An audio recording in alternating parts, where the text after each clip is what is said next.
En province, le gouverneur militaire du Nord Kivu a procédé ce mardi à la mise en service de la pharmacie Notre Vie de la mutuelle de santé portant le même nom.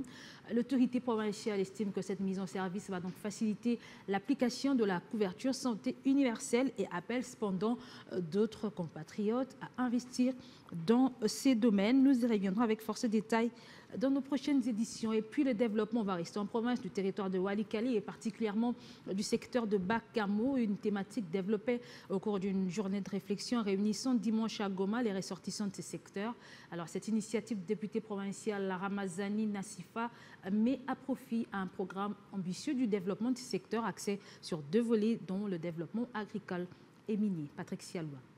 Le développement du secteur de Bakano, quel défi? Ces points étaient au centre d'une journée de réflexion organisée dimanche par les 10 secteurs dans les territoires de Walikale avec l'appui technique et financier de l'honorable Nafissa Ramazani Thérèse, députée provinciale élue du coin, qui ne jure que par le développement de cette entité avec un plan ambitieux. Je voudrais proposer ici un type de programme de développement qui pourrait être mis en place pour contribuer au progrès de notre secteur. Ce programme serait axé sur 2 volets principaux, le développement agricole et le développement minier. Dans le développement agricole, nous pourrions lancer des projets de formation pour les agriculteurs locaux afin d'améliorer les techniques de culture et augmenter leur rendement.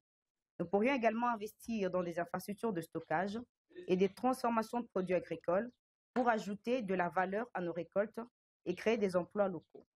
Pour les secteurs miniers, nous devrions encourager l'exploitation minière responsable et durable en collaboration avec des partenaires privés capables de fournir les technologies et les formations nécessaires.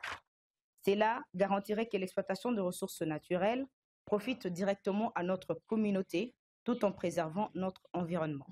Pendant ces échanges, les participants ont identifié les défis prioritaires dans différents secteurs, notamment les routes et santé. Et parmi les pistes, il y a un problème prioritaire qui est le désenclavement du secteur de Bakano. La nationale numéro 3 fait partie de notre priorité. Parce que lorsque cette route sera désenclavée, et le développement va suivre et tous les secteurs de l'activité humaine vont suivre aussi. Les chefs des secteurs de Bakano, Lemwami Selemani Kitunda, pensent que l'honorable Nafissa Ramazani mérite le soutien de tous dans son souci de développer ce secteur en particulier et les territoires de Walikale en général. Honorable Nafissa Ramazani, qui au moins, avant même son entrée en fonction, avait les besoins et les soucis d'intervenir pour que le secteur de Bakano commence son développement. Soulignons que ces assises ont réuni toutes les couches sociales du secteur de Bakano.